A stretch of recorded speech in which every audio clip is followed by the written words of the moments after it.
Hi, it's Asher Ao. In previous trainings, I talked a little bit about the process of how to actually create a business from the start. So, the very first step I talked about was T, treasure. And then after we talked about V, validate. The next thing we talk about core communication, we talked about avatar. And today, the last part is P. Okay, so we're going to be talking about this particular TVCAP. That is the process that I've been sharing a little bit about. And in this particular training, I'm going to cover is how do we actually name your process for helping your customer. Now, and why do we want to do that? The reason why we are doing that is so that we are able to differentiate ourselves, okay, from the competition. We are able to make it unique so that we become remembered for our customer, remembered for what you have to offer for your client and customer. So that's really, really important when you're planning to start things out. Okay. Now, why that's why we need to do it. So anyways, let me go to click on this. Yeah, I should have prepared this kind of beforehand, but anyway, I'm just rambling. So anyway, stick around because I'm going to be covering how to actually name your process for helping your customer, and it's going to make it memorable. How do you make it memorable? How do you make it unique so that you occupy headspace for your customer? Stick around.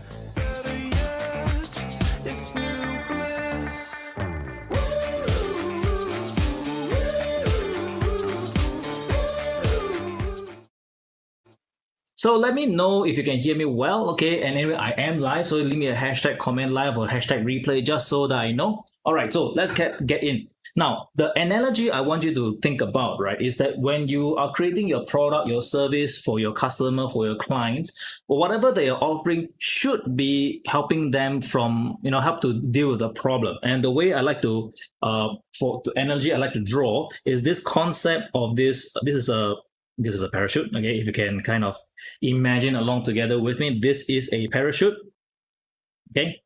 So as a parachute itself, okay, one of the when we want to save our customers from certain doom, right? So if they jump out, they have a certain problem, this parachute over here is going to save them from death. All right. So the problem is in this case is the floor, is the ground. So when you're coming down fast from the sky, they're falling down real quick, the parachute is the only thing that can help them. But when people create processes, when they're trying to create a brand, usually if let's say, how can you help me? How can you help me with my issues? Then what happens is that, they tend to do a verbal vomit, right? They verbal vomit, they tell every single thing, and they actually can't help their customer because they go into way too much details. So let's see, we have, hey, June, good to see you, right? So good to see you. This is June. I know. Thank you so much for your comments. So coming back over here, right? When people are falling from that, so how do you actually stop yourself from doing that verbal vomit of trying to talk too much? So this is the process. How do you actually do that? The analogy I want you to really consider is this: when your customers come to you, when they ask you how do you do things, how to get things done, your process should be like what I call the last P is a parachute ripcord. Okay, it should be like a parachute ripcord. So when you pull the ripcord, right, or wherever you pull it, okay, when you pull the ripcord, the parachute opens up. So when the parachute opens up, that process is then you start to go into the process of what your parachute can do to save and help your customer from their problems. All right. So how do we actually create this ripcord, this parachute ripcord? So T, treasure; V, validate; C, core communication; A, avatar; P, parachute ripcord. So how do we do it?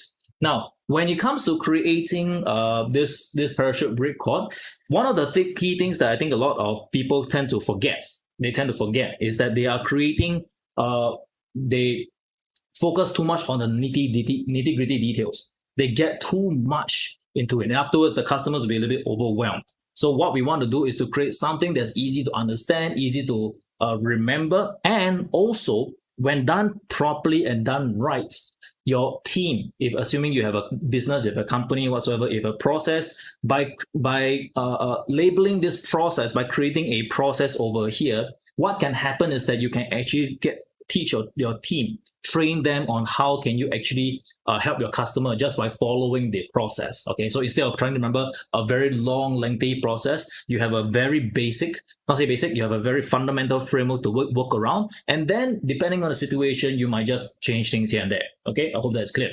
Now, how do we do that? So the way I do it is let's go into the drawing board. All right, let me just get rid of this so you can actually see me drawing. Okay, so how do we get into that? The process I talked a little bit about before is, let me just choose this one over here. Okay, the process that I want to talk about is we want to help our customers. This is where they are currently, so to speak, and then we want to move them to, we want to get them into a happy state. You want to get them to do a process to get them to, getting happy, right? This is where they are. And afterwards, if you can, through your process, through your procedure, hopefully you can get them a better result. This will be the most optimal case. Okay. So if you recall, I talked a wee bit about this in my previous video. So I'm just going to cover a little bit, recap a little bit over here. And when you're helping your customer, when you're helping your clients, you're helping them, a few levels that we're looking at. The first one is we're talking about how can you help them with let's use this color over here. How can you help them with their obvious problems? Okay. The next thing we want to talk about is what are the obvious problems they have? Why do they obviously need your service, your product, whatever? Okay, the obvious problems. And what is the logical reason, okay, that they need to use you? Or what's the logical reason of why they are facing these problems? Okay, and why they're having all these issues. And the last part over here, we're talking about the emotional. So these are if you are going to if you look into it, okay, we are talking about a few things. For example, what's obvious is everybody can see it. It's a pretty obvious thing, right? Everybody can see it. What's logical will be issues where, if you think about it, they have some of the problems that they're facing. And if emotional, but it's most of the time stuff that they can't actually talk about, or they're not willing to talk about, they hide it within. So if you understand your customers' problems in an obvious, logical, and emotional way, it actually helps you to set you apart from the competition who have no idea what is it that they are going through. Okay. So this is what we're talking a little bit about over here. Let me just make it a little bit bigger. So once you have gone through this, whatever process that you have, the concept I really want you to understand is that this parachute ripcord is really over here. This over here, maybe I shouldn't use this color. Let's change it, make it a little bit obvious. Okay, your parachute, right, is over here. This is your parachute. So when you're helping your customer, okay, this is where it is. So when you're creating this process, there's usually what I would recommend is a 3 to 5 steps. So when you have a process to go through, usually there's like a 3 to 5 different procedures that you can help your customers to go from where they were to where they can go, or where they want to go. So there's this process. So step 1, do this, step 2, do this, step 3, do this, step 4, step 5. Okay. Now, when it comes to the different steps and procedures, my strong recommendation is stick to 3 to 5. Now, when it comes to the reason for that is because it's easier for you to explain, it's easier for your customers to understand, and if you have a team, it's easier for them to remember and replicate. So 3 to 5 process. Now, once you have the 3 to 5, after you have 3 to 5 different processes, the next thing you do is put them in words. Step 1, you take out the keyword. For example, step 1, whatever they're doing. Okay, I'm going to keep this generic. So step 1, you have the different processes. Take out the keyword for each of those steps. Right. So maybe we just use this coming back over here as an example. Oops. Okay. So let's say you have different steps, different procedures. So perhaps step 1, if you're talking about, let's say in terms of creating content, first of all, identity, find out what it is that you want to talk about. Perhaps I'm just throwing words out here. Then afterwards, you want to start crafting the outline. From the outline, you want to go into create a content. Okay, you want to create a content, and then afterwards you put it online. Okay, online. I'm just throwing it out. So let's say this is the procedure. So IOCP. Okay, so IOCP. In order to make it a little bit more unique, okay, what we do over here is that you have this process. Let's say we're calling this IOCP for just testing reasons. You go into thesaurus, okay, the thesaurus.com, search for different words that will be related or closely related to what you're trying to get at, and then you want to create a mnemonic. What is a mnemonic? A mnemonic is a string of letters that help you to remember something longer. Okay, for example, if you want, one of the things that I used to recall as a kid, how to remember the planets of a solar system, right, is my very easy method: just set up 9 planets. Right, so Mars, Mercury, Mars, Venus, my very easy Earth. Okay, thereafter, okay, Mars, Venus, Earth, Mercury, my very easy method, Jupiter, Saturn, Uranus, Neptune, Pluto. So this is the kind of process, right? I know Pluto is not, but yeah, let's not get into that. So that's a mnemonic. When you create a mnemonic, it helps you to remember all those different things. And here's something else I want you to recall, or rather recall, is when you create that word, the aim is to create something that is easy to say, and that's easy to remember.